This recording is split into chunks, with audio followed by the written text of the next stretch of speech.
Sebagai umat Kristiani, Alkitab bukan lagi hal yang asing bagi kita. Kita tahu bahwa Alkitab adalah firman yang diilhamkan oleh Allah sendiri. Namun, iman kita terkadang goyah karena muncul berbagai pertanyaan. Misalnya, seperti apakah bukti bahwa Alkitab adalah firman Allah? Bagaimana cara Alkitab berotoritas melebihi sumber hukum yang ada? Dan masih banyak pertanyaan lainnya. Pertama-tama kita harus memahami apa itu otoritas Alkitab. Otoritas adalah wewenang, hak atau kuasa yang mewajibkan untuk menentukan hukum, norma, atau kaidah dalam keteraturan dan kepatuhan. Sedangkan Alkitab adalah pemikiran atau isi hati Allah yang dinyatakan kepada manusia. Maka dapat disimpulkan bahwa otoritas Alkitab berarti bahwa Alkitab berintegritas karena Alkitab merupakan wahyu dari Allah sehingga berotoritas mutlak. Nah, bukti nyata bahwa Alkitab yang berotoritas dapat kita jumpai pada kitab Perjanjian Lama dan Perjanjian Baru.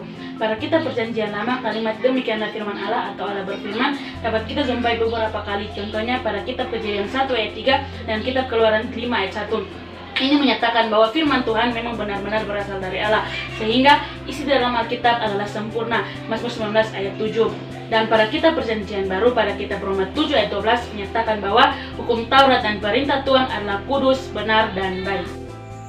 Alkitab memang dituliskan oleh manusia, tapi isi di dalamnya adalah murni berasal dari Allah sendiri.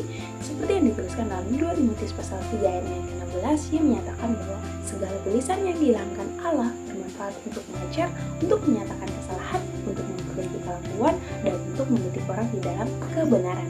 Sehingga berdasarkan bukti yang ada dapat kita simpulkan bahwa Alkitab adalah benar-benar firman Allah yang berotoritas dan berwibawa atas kehidupan umat percaya.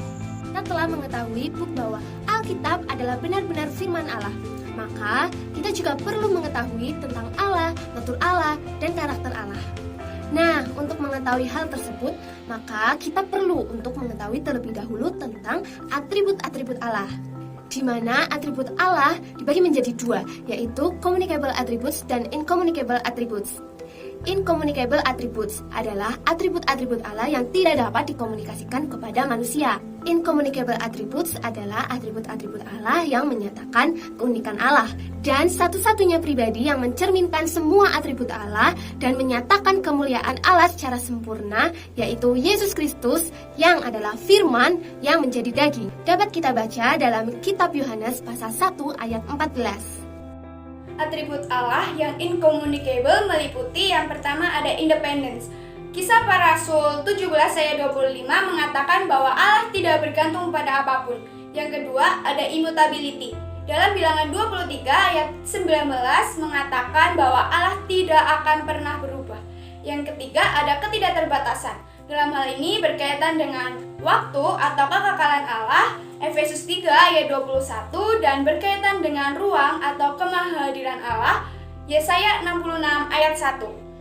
Allah yang kedua, communicable, itu dicerminkan oleh semua manusia yang adalah gambar dari Allah yang meliputi kebaikan, di mana Allah adalah sumber kebaikan dan kebaikan tertinggi, dinyatakan dalam Mazmur pasal 107 dan pasal 119.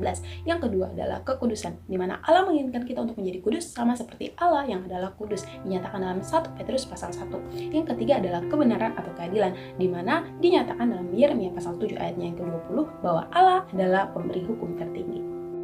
Berdasarkan atribut Allah dapat kita lihat bahwa Allah memiliki natur. Yang pertama itu Allah adalah roh, Allah adalah pribadi, dan Allah itu hidup. Kita juga dapat mengetahui karakter Allah seperti yang dinyatakan dalam firman Tuhan, yaitu Allah itu benar, hidup dan kekal, Allah itu maha tahu, Ia maha kudus, sempurna, dan kudus.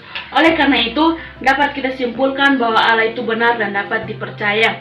Ia adalah satu-satunya Allah, sumber dari segala kebenaran dan terang yang membawa kita untuk mengenal kebenaran. Dalam Bilangan 32 ayat 21 dan 2 Korintus 1 ayat 18 menyatakan Allah itu nyata dan Allah selalu menepati perkataan dan janjinya sehingga dapat dipercaya. Sebagai orang percaya, Tanggung jawab kita untuk mengejar hikmat yang sejati dari pengenalan dan atribut Allah adalah hidup yang kita jalani haruslah berakar pada rasa takut akan Tuhan dan menuruti semua hukum Allah sebagai bentuk disiplin moral kita.